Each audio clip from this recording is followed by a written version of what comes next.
Eh bien, bonjour à tous pour ce premier épisode de The Perfcast, donc le podcast de The Perf Club. C'est une initiative que j'ai lancée parce que j'ai eu de bons retours sur les posts sur Instagram. Et du coup, ça me semblait intéressant d'engager la discussion avec des coachs et des athlètes et de partager nos expériences et puis parler entraînement dans la continuité du sujet de The Perf Club, quoi. Et je me suis dit que j'allais proposer à Antoine que j'ai rencontré, parce que c'est toujours d'ailleurs un des premiers utilisateurs de la plateforme que je développe. Et puis on s'est bien entendu, et je me disais que c'était intéressant de discuter plus avec lui parce qu'il a un parcours de handballeur, strongman et powerlifting. C'est ça. Et du coup, ce que je propose, c'est qu'on fasse plus connaissance avec lui, qu'il se présente, et puis il y aura différentes questions qui nous viendront au fil du temps. Donc, vas-y, Antoine, comment ça va? Bah, ça va super. Donc je me présente, c'est ça? Ouais, vas-y, vas-y. Allez, allez. Donc moi, c'est Antoine, je suis coach sportif de formation, avec une licence professionnelle, des métiers de la forme, acquis en STAPS. Niveau sportif, donc comme tu as dit, j'ai été handballeur avant tout, donc j'ai 20 ans de hand dans les pattes. J'ai pas été un grand handballeur, mais j'ai été jusqu'en national 2, donc j'ai connu un petit peu, on va dire, le bon niveau, du handball, quoi, au niveau national. Après, donc du coup, j'ai fait mes études en STAPS, j'ai découvert plein de sports et dont, la musculation dans la prépa physique handball. Et une fois que j'ai dû, on va dire, arrêter le hand un petit peu, à bon niveau, je me suis, dans la continuité de mon métier, j'ai, pratiqué donc, la prépa physique, puis je me suis orienté de plus en plus vers les sports, de force. Donc j'ai commencé par le powerlifting avec un ami à moi et collègue, de boulot qui m'a entraîné vers ça. Et au fur et à mesure du powerlifting, je me suis orienté vers le strongman. Ok, cool. Ouais, c'est riche de différentes expériences. Ce que je propose du coup, c'est qu'on commence par le hand et comment tu as découvert finalement la prépa physique. Et du coup, tu peux peut-être nous parler de comment ça se passait, un entraînement, une semaine typique, Mmh. par exemple, en hand. Et puis, on pourra discuter pourquoi c'était fait comme ça, autant sur les critères physiques, de prépa physique, et pourquoi dans la pratique aussi du hand, parce que il suffit pas d'être bon en squat pour gagner des matchs en hand. Donc, l'idée, C'est c'est de sûr. gagner des matchs. Et donc, voilà, si tu peux nous en dire plus, voilà, par exemple, sur une semaine typique, par exemple, comment ça se décomposait? J'ai découvert la prépa physique assez jeune parce que du coup j'ai fait sport-études à partir du lycée. Donc c'était, ma semaine c'était cours, toute la journée, bon je dirais un petit peu à la française, donc quoi qu'il arrive, donc nous les entraînements c'était le midi. On avait un entraînement le mardi midi et le jeudi midi avec, donc la section sportive handball qui était très en relation avec le club où j'étais, et le soir on avait nos entraînements de hand avec le club. Donc on avait, vraiment cette disparité, on va dire, entre le club et le lycée. Donc ça me faisait à peu près, ouais, 7-8 entraînements par semaine, dont un de prépa physique. C'est comme ça que j'ai commencé la prépa physique au lycée, et plus les matchs ce week-end. Donc, en termes de prépa physique, c'est pas là que j'en ai découvert le plus. J'ai plus quand j'ai commencé à évoluer en national où, du coup, je suis toujours au Massy Essonne Handball, où j'ai découvert la prépa physique. Donc j'ai eu accès à la nationale 3 à l'époque, où on avait donc du coup 3 entraînements par semaine, c'était un peu réduit, mais j'avais aussi STAPS, et donc avec le STAPS, c'était aussi toujours en relation avec le hand et le club. Donc du coup, on avait aussi quand même la prépa physique, et là, on a vraiment commencé à entamer la prépa physique parce que ça nous arrivait assez souvent de nous entraîner avec les mecs, de la pro quoi, donc de la pro D2 au handball. Et du coup, on enchaînait avec leur, prépa physique à eux. Donc, au handball, faut savoir que c'est quand même un sport assez explosif où il y a aussi de l'impact. Donc, le but, c'est vraiment de préparer le corps à recevoir des coups et à savoir être explosif dans le mouvement, pour comment dire? Les situations de 1 contre 1, les sauts. Il y a beaucoup de sauts au handball et c'est important, et aussi la réception. Donc au niveau prépa physique, on commence souvent l'été avec, toujours, le cardio. Ça, on n'y échappe pas. C'est comme ça, c'est du 30-30, donc 30 secondes des allers-retours de terrain, du T1, de la piste. Ça, c'est souvent quand on fait de la PPG, l'été quoi, avant de préparer la saison. Donc on a vraiment une PPG assez complète, et dans la PPG, on se retrouve avec un petit peu d'haltérophilie ou ce genre de choses, mais vraiment en léger, on n'est pas encore dans de la force. Arrive du coup la saison où on réduit vraiment la préparation parce qu'à l'époque, moi j'étais en N2, donc par rapport aux mecs de la pro, on en avait quand même beaucoup moins et là, on arrivait plus sur des situations, on va dire, de proprioception, donc de gestion du corps dans l'espace, la gestion de l'impact. Donc tu les mecs au rugby, par exemple, qui se mettent en mêlée avec des gros boucliers. On était à peu près pareil, mais c'était avec des tapis ou ce genre de choses, vraiment pour recevoir un impact et de la mobilité, de genoux, de chevilles, de hanches et de l'explosivité. Donc dans l'explosivité, ce qui était assez cool, c'est qu'on avait plutôt un club où les prépas physiques étaient plutôt bien et on faisait pas mal d'haltéro. Donc d'haltéro, d'équilibre, et ce genre de choses. Donc voilà. Ouais, c'est cool, ouais, ça fait donc bien 2 phases. Moi, je me rappelle, je faisais plus jeune, moi j'ai fait 12 ans, 13 ans même de BMX à niveau national. Bon, j'ai fini élite. Bon, s'il y en a qui me regardent, vu que je côtoyais pas mal j'ai des contacts qui ont fait même les JO, qui sont champions du monde. J'ai eu la chance aussi d'être coaché par Michael Violin, que j'ai eu il n'y a pas longtemps, qui est maintenant entraîneur de l'équipe de France et qui m'entraînait quand j'étais en élite. Et c'est vrai que je trouve que c'est cool de. Moi, maintenant, je fais plus que de l'haltéro. Et c'est cool d'avoir pratiqué un sport, n'empêche, parce que là, tout ce que tu évoquais, c'est un peu les bons principes de l'entraînement qu'on Mmh, apprend finalement en STAPS ou autre, etc. Mais c'est c'est vrai ça. que le côté d'avoir été athlète, même si on n'était pas champion du monde, mais on était quand même, on faisait les entraînements aussi sérieusement que n'importe qui. Ouais, c'est ça. Finalement, ça nous donne aussi une éducation. Après, quand on est plus du côté coaching ou en tout cas ouais, dans l'industrie, quoi. Mmh. Ouais, ça nous donne, cette Ouais, éducation physique, on va dire, ouais, que tout le monde ne reçoit pas forcément de nos jours. ouais, ouais. Et du coup, là, on voit bien, par exemple, dans ce que tu disais, la potentialisation de phase. Comme on dit, c'est souvent, en plus, l'univers du powerlifting, en général, ils sont plutôt bons, quand même, je trouve, moi, Ouais. pour respecter ces principes. Parce que c'est bon, c'est pas une offense que de dire ça, mais c'est un sport quand même relativement simple, finalement, il y a 3 mouvements. Oui, Et par rapport à. c'est ce qui est le plus simple qui fait le plus compliqué, comme on dit. Ouais, ouais, ouais. C'est chercher dans le détail, dans le powerlifting. Après, je suis pas un professionnel, je reste dans l'amateur en termes de powerlifting, mais c'est vraiment chercher dans le détail et les entraînements sont très, très longs. On fait des entraînements de 2 à 3 heures des fois, sur un mouvement. Des fois, ça peut être du squat pendant 2-3 heures. Donc en termes d'intensité, c'est énorme, mais en termes de, comment dire, de variation, des fois, on n'est pas on n'est pas très variable, mais il faut chercher le détail, la faiblesse, c'est toujours rechercher ses faiblesses. Enfin, moi, en tout cas, dans mon vécu, c'est rechercher la faiblesse pour en faire une force, en fait. Ouais, et puis en plus, je trouve que le fait de venir entre guillemets, d'un sport où il y a de la technique, il y a du jeu, il y a de la tactique aussi, qui Mmh. rentre plus en jeu, potentiellement un sport co en plus, la technique de groupe, etc. Ouais. Ça apporte quand même, quand on fait, moi maintenant, c'est pas du tout pour dénigrer non plus l'haltéro. Moi, j'adore l'haltéro et c'est bien plus technique que ce que je pensais avant de découvrir l'haltéro. Ah C'est ouais. cool de plein de choses en technique et tout.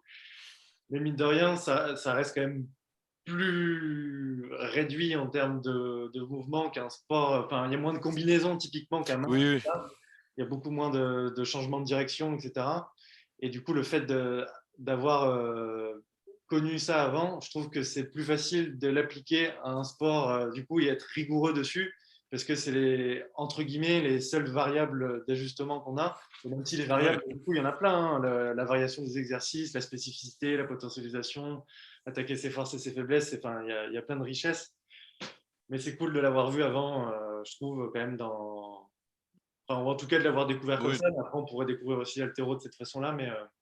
Mais ouais, de toute façon, tous les chemins mènent vers l'apprentissage d'un truc.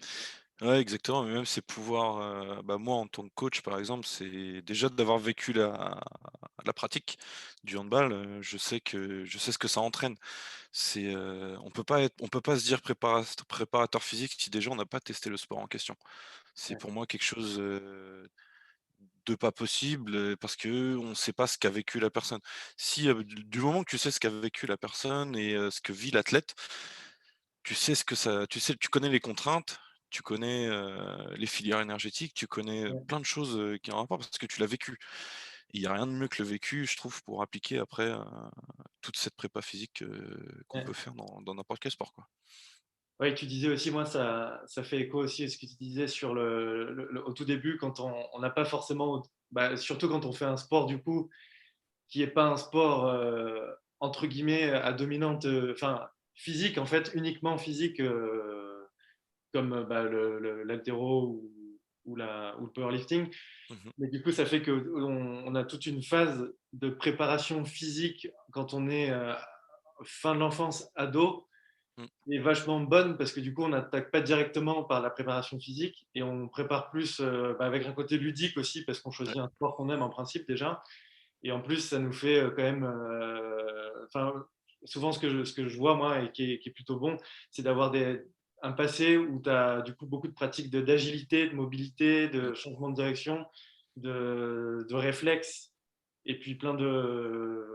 Bah, typiquement, ouais, même la plio, des trucs comme ça. Bon, Ouais, c'est super important, mais après, mais même en tout même cas, insister là-dessus, ouais, comme tu dis, quand on a des ados ou des jeunes, ça c'est super important. Pas forcément mettre des charges énormes, c'est bien de mettre des charges et on aura beau dire, il y aura toujours des détraqueurs qui te diront qu'il faut pas mettre de charges avec des jeunes ou ce genre de choses, mais tant qu'il y a pas d'impact ou ce genre de choses, impact négatif, hein, je parle vraiment, à haute dose, on peut mettre des charges, c'est pas un souci, mais ça leur apprend justement, comme tu dis, cette mobilité, cette pliométrie qui plus ouais, tard leur servira ouais, la et qui proprioception. moi, aujourd'hui m'a servi. J'ai même pas fait assez de mobilité, je pense, dans mon handball, en général, en prépa physique ou autre. C'est des choses qu'on met pas forcément en valeur dans les sports, de nos jours et parce qu'on l'a pas appris, hein, ou ce genre de choses.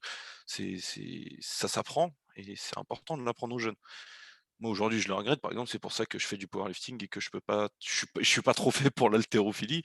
J'ai pas une mobilité de hanche et de cheville assez incroyable, tu vois? Et peut-être que finalement, j'aurais eu ça quand j'étais plus jeune, j'aurais été un petit peu meilleur en termes de mobilité et d'amplitude. Ouais.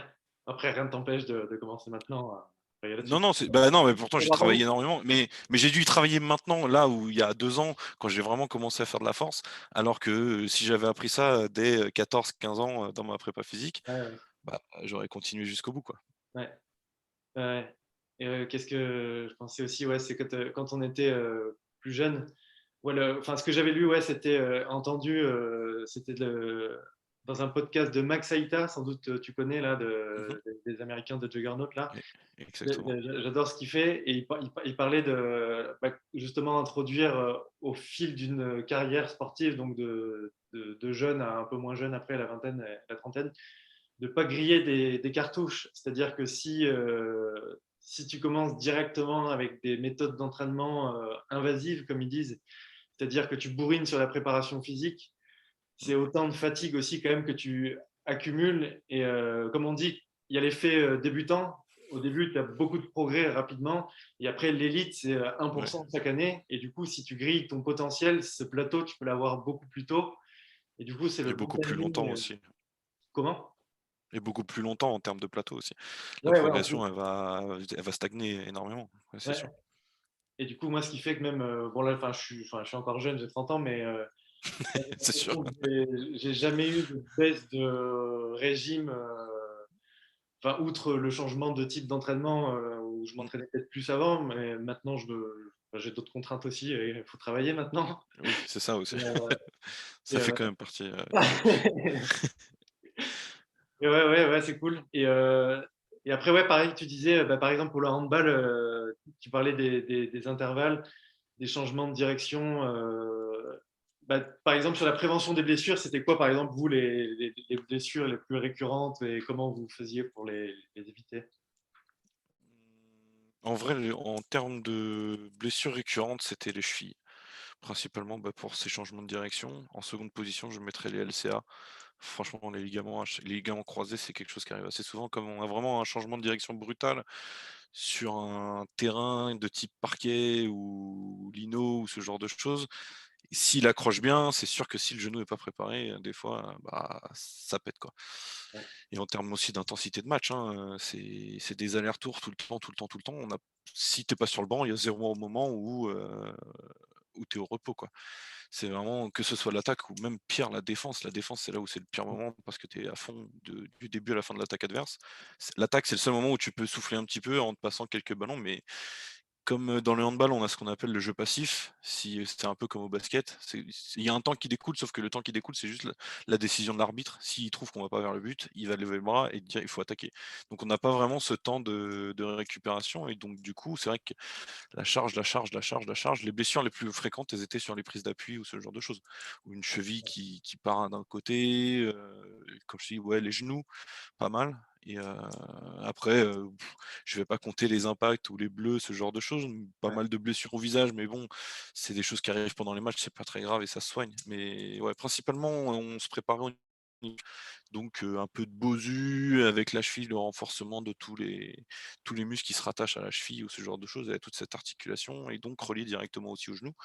Donc effectuer du squat, des box, faire de la plio, c'est super important, aussi pour préparer, à l'impact. Ouais.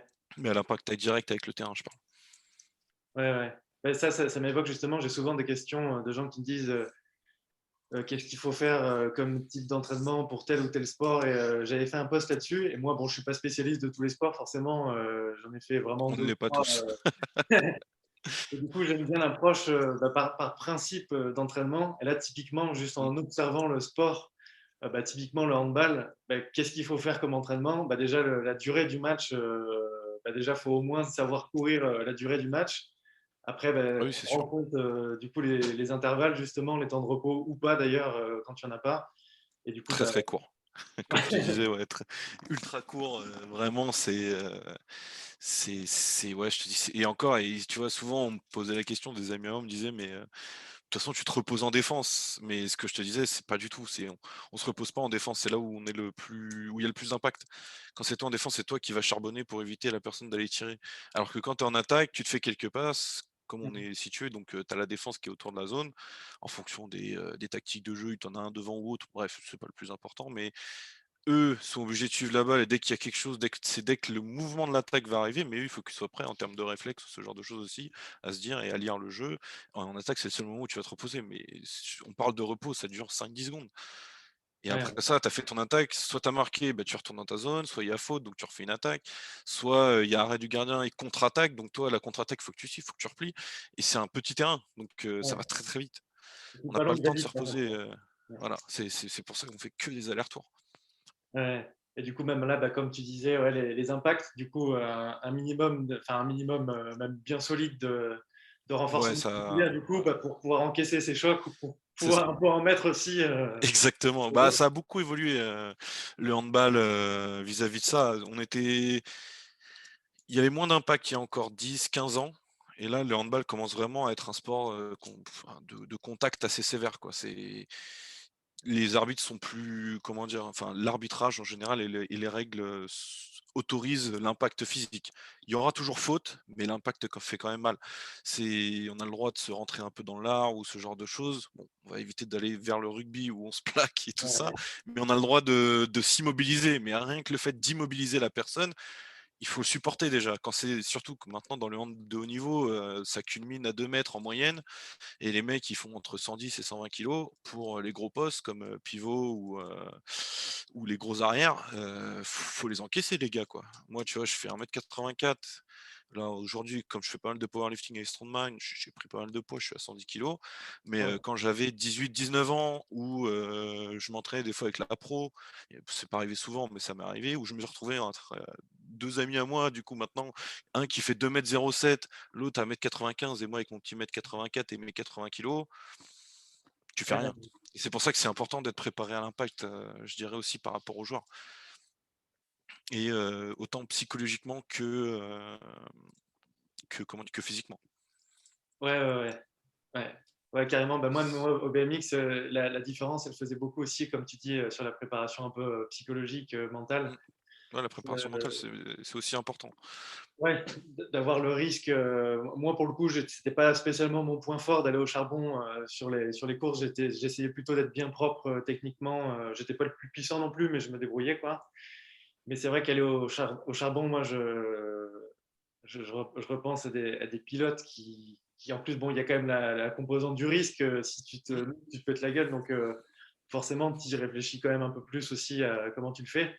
Et c'est vrai que ceux qui étaient agressifs, enfin, je pense par exemple à Sylvain André, qui était un des derniers champions du monde là. Mmh. J'adore ça. Enfin, c'est que même quand certains autres joueurs comme un Kobe Bryant ou quoi, certains joueurs qui transpirent l'agressivité, moi j'ai toujours, Ouais. même si c'est pas mon point fort, j'ai toujours admiré ce genre de sportifs qui ont la niaque comme ça. Ouais, puis c'est une mentalité qui te permet d'assumer les chocs, d'aller plus au contact, d'aller ou soit d'être plus agressif dans la course ou enfin, c'est le trait de caractère souvent qui permet, je dirais, de moins se blesser si on n'a pas cette appréhension ou ce genre de choses. Après, ça peut être qui tout double. Le problème, c'est que quand on est très agressif aussi, on y va tête baissée et des fois on peut se faire mal aussi, mais Ouais. je pense qu'il faut avoir 2 poids 2 mesures ou avoir ce côté agressif quand il faut et avoir ce côté plus relax, on va dire, plus technique ou avoir la vision de jeu. Nous Hand, c'était plus ça. En gros, ceux qui étaient un peu plus techniques, qui avaient une vision de jeu, c'est les demi-centres qui distribuent le ballon, ou ce genre de choses, celui qui est le centre du jeu en attaque. Et tu moi, où j'étais plus agressif et moi mon poste c'était pivot, donc le mec dans la défense, qui se faisait, ramasser à chaque de toute façon que ce soit en attaque ou en défense quand tu es pivot, tu te fais ramasser par tout le monde. Donc c'est le poste un peu ingrat au handball où, tu es dans la défense et même quand tu es en attaque, bah, tu dois un peu te défendre, quoi. Ouais. Donc faut en avoir un petit peu physiquement et c'est sûr qu'il faut avoir un style un petit peu plus agressif. Et vu que tu donnes pas mal d'exemples, moi j'ai pas trop de référentiels en sport co parce que j'ai toujours bien aimé Mmh. m'entraîner tout seul et Ouais, du coup, ça m'évoque un peu c'était quoi toi ton ressenti sur justement l'effet de groupe un peu qui peut être à la fois aussi cool parce que c'est un groupe de potes. Moi j'avais ce côté-là aussi, mais ça restait dans le sport individuel. Et ouais. du coup là potentiellement tu peux avoir encore plus de connexion avec tes potes. Et en même temps, tu peux plus facilement aussi potentiellement avoir des conflits ou peut-être même entre guillemets Ah bah, oui, je oui, c'est dirais clair. peut-être pas jusqu'à dire ça, mais des clans potentiellement. Enfin, moi, je pose ces questions-là assez naïvement parce que j'ai jamais trop vécu ça, mais je sais pas, toi, Heu, tu peux nous j'ai raconter un peu. jamais eu de si, il y a peut-être une fois où j'ai eu un souci, dans une équipe mais parce que j'étais pas forcément d'accord déjà avec l'entraîneur et mmh, ouais, c'était juste une question, je pense, de feeling ou ce genre de choses. J'ai fait qu'un club principalement dans ma vie et c'est le club où j'ai vécu, toutes mes réussites, on va dire, handballistiques et j'ai jamais eu de soucis. En fait, j'ai toujours joué avec des gars avec qui j'ai joué à partir de même de 8 ans Ouais, jusqu'à aujourd'hui. C'est, moi, j'ai toujours fait en sorte d'être, ami avec tout le monde dans le groupe et j'ai toujours été dans des équipes où tout le monde on était tous potes, quoi. C'est ça, je trouve, l'avantage du sport co. Après, en équipe en sport indiv comme le powerlifting ou le strongman, par exemple, c'est vrai qu'il y a une harmonie quand même. On est en compétition ou ce genre de choses, mais on s'entraide, on ouais, ouais. s'encourage ou ce genre de choses. Mais c'est vrai que quand tu fais un sport co, il y a plus que ça. Il y a, c'est pas mon pote, quand tu joues un match, c'est la chaîne, on est tous ensemble et on peut pas réussir parce que si on perd tous. Ouais. Même si le mec a fait 15 buts, sur 20 tirs, il va aussi faire la gueule parce qu'il a perdu. C'est pas parce que lui individuellement a apporté énormément, bah, au final il a tellement apporté que, beh, il y a quand même une défaite, donc c'est tout le monde en fait et c'est ça que j'ai toujours, adoré on va dire dans les sports collectifs en général et particulièrement le hand parce que c'est mon sport de prédilection. Mais, c'est vrai que je me suis jamais orienté vers des sports individuels. Aujourd'hui, je fais du powerlifting et du strongman en amateur avec des potes, et mon coach, mais ça reste une ambiance, sport co, quoi, en fait. Oui, oui, parce que comme C'est au final, des les sports individuels, on les fait jamais tout seul, quoi. Voilà, c'est ça, en fait et moi, par exemple, je peux pas m'entraîner tout seul. C'est quelque chose que je fais, pardon, mais je peux pas m'entraîner tout seul, tout le temps. C'est pour moi, c'est quelque chose d'impossible. J'ai besoin d'avoir quelqu'un ou des potes avec qui on se met un peu sur la tronche, quoi, où il y a c'est pas forcément de la compétition, mais c'est se dire: «Ouais, vas-y, aujourd'hui, tu vas réussir ça».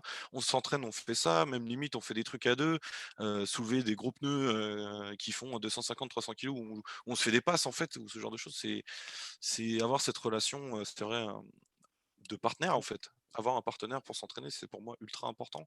C'est une question de motivation. C'est vrai que la motivation, elle doit venir de soi, mais avoir une motivation externe en plus qui te gueule dessus ou ce genre de choses, moi, c'est ce que je retrouvais, avec mon coach et mes potes, quand on s'entraîne en powerlifting ou en strongman.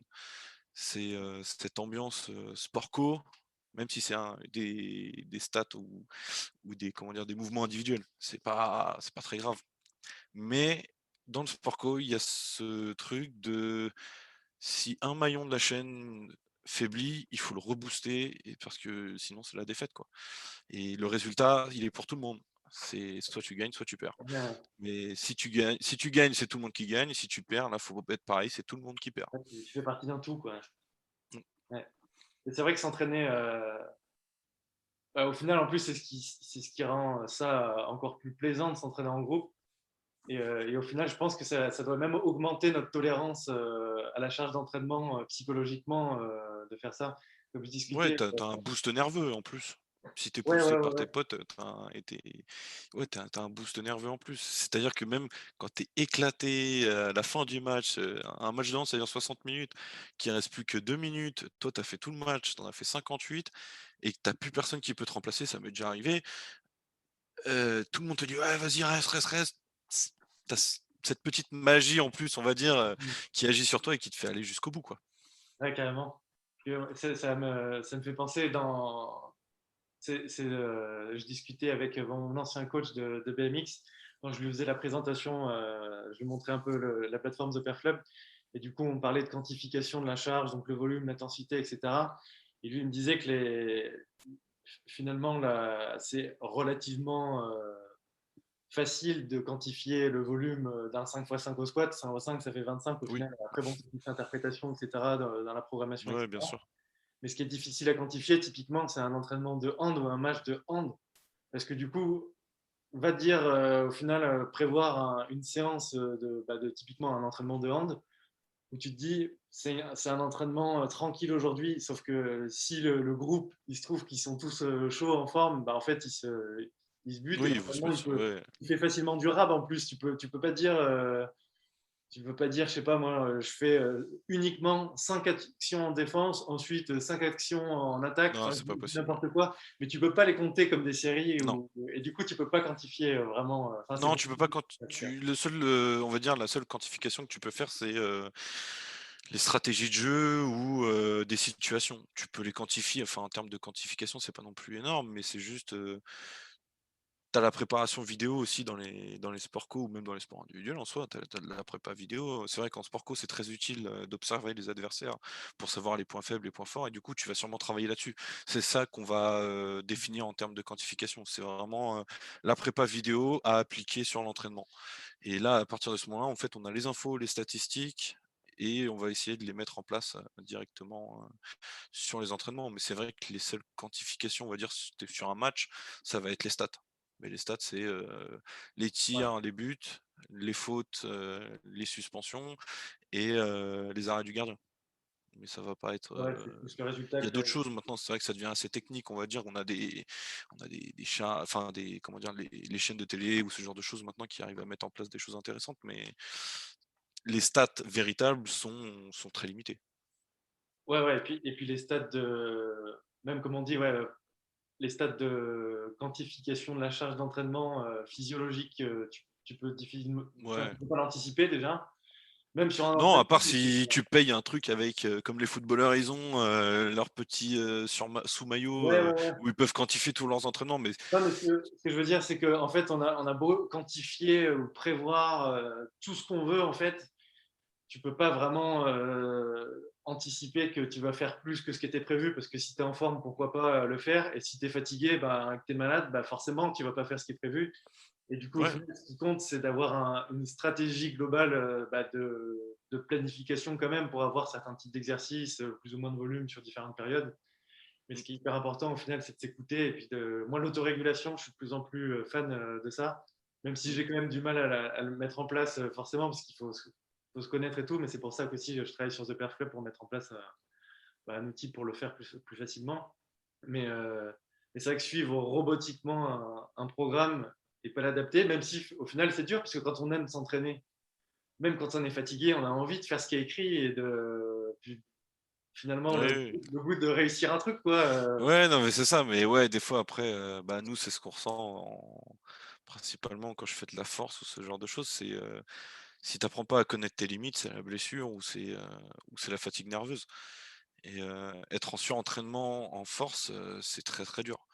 Et le problème, c'est que, bah, déjà, j'ai un métier de coach, donc je fais déjà enfin, en ce moment, j'allais dire relatif, mais dans une semaine normale, sur mes 30-35 heures de boulot, je donne des cours collectifs. J'ai, 15 heures de cours collectifs où je me donne. Le reste, c'est pas des cours où j'ai forcément besoin de me donner à fond, mais ça tu en as, tu vois, 10-15 heures où je me donne à fond. Rajouter à ça mes entraînements de hand, rajouter à ça mes entraînements de powerlifting ou ce genre de choses. C'est ce qui est bien aussi dans la prépa physique en général, c'est de prendre en compte aussi tous ces trucs externes qui peuvent influencer pardon, la fatigue, l'état psychologique, cette fatigue nerveuse qui peut arriver. Et c'est pour ça que c'est assez dur je dirais de prendre en compte tout ça et de vraiment le regrouper pour être au meilleur de sa forme et d'atteindre ce pic de forme qu'on recherche en fait, au moment X Ouais. où, c'est à ce moment-là qu'on doit être en pic de forme. Et pour en revenir dans les sports co, le pic de forme, il doit durer de septembre à juin. Donc, c'est sûr qu'à des moments, bah, on est en dents de scie et tu as des joueurs qui seront énormes, tu as des joueurs qui seront au plus bas à un moment. Le but pour le préparateur physique, ça va être de stabiliser tout ça le plus possible, même si c'est impossible, et d'éviter les blessures principalement. Ouais. Ah bah, je suis content du coup parce que la fonctionnalité sur The Perf Club là pour voir tous tes athlètes avec les différents scores, ça fait sens. Je parlais ce matin avec le coach du PSG handball justement, Mmh. préparateur physique, ça se trouve tu vois qui c'est. Ouais, je vois Arthur Yapo, c'était avec qui je j'étais. vois très bien qui c'est, ouais. Il était très, très sympa, ouais. Ouais, bah écoute, bah, c'est quoi le quotidien en ce moment? C'est quoi les prochaines étapes là, sortie du Covid, Bah, quelles conditions pour la suite? sortie du Covid, on va là, en ce moment, on a fait, avec mon coach, enfin avec mon coach, c'est aussi on se coach mutuellement. On a fait notre programme de force de septembre à décembre, enfin janvier même, pour faire un petit SBD, donc vraiment une journée complète, squat, bench et deadlift, où on a essayé d'améliorer un petit peu nos pourcentages, ce qui a été plutôt pas mal en général, même si on reste des amateurs, hein, je dis pas le contraire, Ouais, on n'a pas des stats de ouf, mais c'est la recherche aussi de la prépa physique et comment ressentir ça qui est important. Et là, on va s'orienter vraiment sur du strongman, comme les beaux jours vont revenir, qu'on n'a pas forcément accès aux salles de sport. Parce que maintenant, on n'a même plus le droit de s'entraîner, nous, les éducateurs sportifs, dans des salles. Donc, c'est un peu compliqué, mais on essaye de faire avec. On prend du matos dans les salles qu'on connaît et on s'entraîne dehors. Mais voilà, aujourd'hui, il pleut. S'entraîner sous la pluie, c'est pas ouais, terrible. Et ouais, là, on va faire plutôt du strongman. Donc, ce qui est marrant en strongman, je veux dire, c'est ce côté un petit peu folklore de la muscu en général. C'est on s'amuse à charger notre voiture le plus qu'on peut, histoire qu'elle soit bien abaissée, qu'elle soit bien lourde à tirer avec la corde. Heu, c'est soulever un pneu qui fait 250-300 kilos et de le retourner le plus possible. C'est ce côté un peu folklore qu'on aime bien, et puis surtout pouvoir s'entraîner en extérieur, ça fait toujours plaisir. ouais, Et c'est ouais, c'est cool. ça, ouais, nous on se tourne plutôt vers ça jusqu'en juin, je dirais. Et après, normalement l'année prochaine, si tout va bien et que les compétitions ou ce genre de choses reprennent, avec mon ami et coach, on voudrait se faire une petite compétition de power, d'ici 2022 du coup, vu que 2021 on Ouais, pourra pas. Mais ouais, ce serait cool. C'est ce qui est prévu, et continuer le hand bien sûr pour moi. Parce ouais, que ça, pour moi, c'est quelque chose qui fait partie de mon ADN, on va dire. Et maintenant que j'ai ma petite équipe, que j'entraîne, à un niveau tout à fait, débutant, mais c'est important pour moi de garder ça, quoi. ouais, ouais. Ouais, bah, moi aussi, pareil, je sais que je ne serai jamais champion olympique, mais juste m'entraîner et puis juste battre ton propre record, c'est au Ouais, final, c'est toujours important. c'est ce qui est, ouais, c'est ce qui est Se kiffant. dépasser, quoi. C'est ça qui est super important et que je trouve assez incroyable dans les sports de force aussi en général, c'est que le jour où tu atteins ton PR, comme on dit, ton personal record, et que tu le bats, quoi, c'est une sensation qu'il faut vivre, je pense. En plus, c'est facile à quantifier puisque du coup, c'est un chiffre. Oui, ça c'est plus facile à Ouais, quantifier. Je confirme. mais ouais, comme tu C'est disais, ouais, s'entraîner sous la pluie. Moi, moi, je suis à Paris et je m'entraîne du coup dans ma cour. ouais. Je me suis entraîné avec la neige aussi. Alors, j'ai mis Oui, j'ai vu. un coup de balai et tout, mais c'est pas évident, ça fait trop au doigt parce que du coup, tout le monde me dit, Ouais, mais mets des gants et tout, mais ils savent Oui, pas, bien sûr. ils Oui, ils s'entraînent savent quand pas, ils hein, mettent la des gants. sensation. Non, non, non, rien ne vaut mieux que les bonnes, croûtes et la bonne corne sur les mains, pour la à bas les gants, comme on dirait. Grave. Bon, bah, je pense qu'on peut se quitter là. Ouais, c'était cool. Sympa. Et du coup, bah, j'en profite pour mettre un petit mot pour The Perf Club quand même. Du coup, c'est grâce à ça qu'on peut proposer le podcast. Donc là, c'est en Exact. lancement. J'ai de plus en plus de bons retours, bah, notamment de Antoine, qui est un des premiers utilisateurs et qui s'amuse bien avec. Et du coup, bah, Ouais, The c'est Perf clair. Club, ouais, voilà, c'est un outil qui permet d'analyser son programme et sa forme au quotidien pour s'entraîner mieux. Et du coup, bah, les trois grands piliers de la performance que ça mesure, c'est bah, pouvoir optimiser ses séances d'entraînement en les adaptant à sa forme du jour, euh, éviter les blessures bah, en évitant le surentraînement et le sous-entraînement avec les différents indicateurs qui sont bah, plutôt ergonomiques et ludiques à comprendre. Et Je confirme. finalement, bah, il confirme. Et finalement, bah, essayer de bien gérer justement ce dont on parlait, les pics de forme et la fatigue, pour justement créer de la fatigue bah, quand on recherche à progresser à moyen terme bah, pour surcompenser, quoi. Et puis au Exactement. contraire, réduire la fatigue bah, quand on veut justement faire ce fameux PR ou gagner une compète ou à l'approche d'un match, quoi. Ouais. Du coup, tu voulais dire un petit mot de la fin?